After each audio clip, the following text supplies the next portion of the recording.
47% of Americans pay no tax at all. 25% of us pay 90% of all the taxes that are paid. This isn't really a fair and balanced approach in America, where each of us has a contribution to make the nation as a whole a greater place for us to live. Ronald Reagan said, "It's not the government's money to give back to you, it's your money." And that's my view.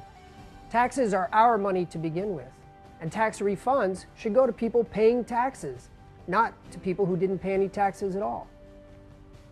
On the left, the idea that from each according to his ability to each according to his need. Well, that sounds a lot like Robin Hood to me. We're going to steal from the rich and we're going to give it to the poor. The constitutional view of America, my view of America, is that each of us has the opportunity to pursue our happiness. The Declaration says that we're endowed with unalienable rights by our Creator, that among these are life, liberty, and the pursuit of happiness. As a coach, I've seen pursuit. Pursuit is that young kid chasing after the soccer ball on the field. That drive to get that ball. That's the pursuit of happiness. And in free enterprise, in American society, free enterprise is what drives our economy, what drives each of us to succeed. We have the choice to pursue our passions and be successful in them. When the government gets in the way with intrusive politics, high taxes, government regulations, and bureaucracies, it hinders that independent desire to go out and create a business, to do something more than you were yesterday, become something greater than you could be. We need to foster that feeling in America. We need to encourage people to start businesses, to chase their dreams, to grow beyond what they were, to become better people. That's what enabled us to beat the Russians to the moon.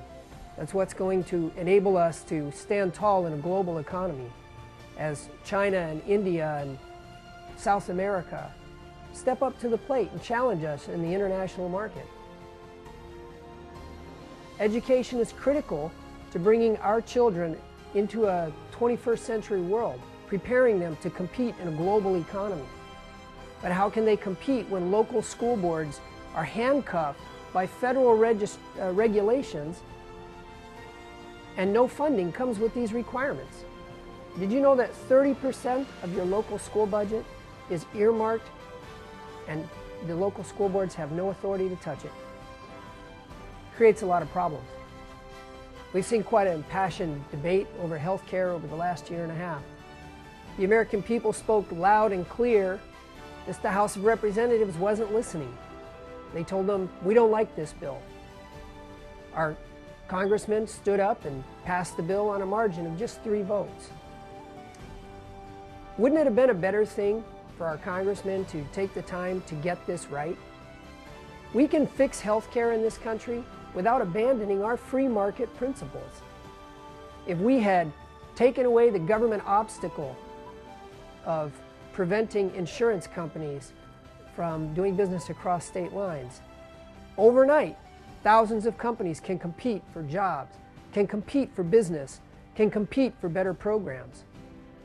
Has anyone stopped to ask themselves if the goal of the health care bill was to improve the level of health care and improve the offerings of health care, why we're taxing the very things we want more of?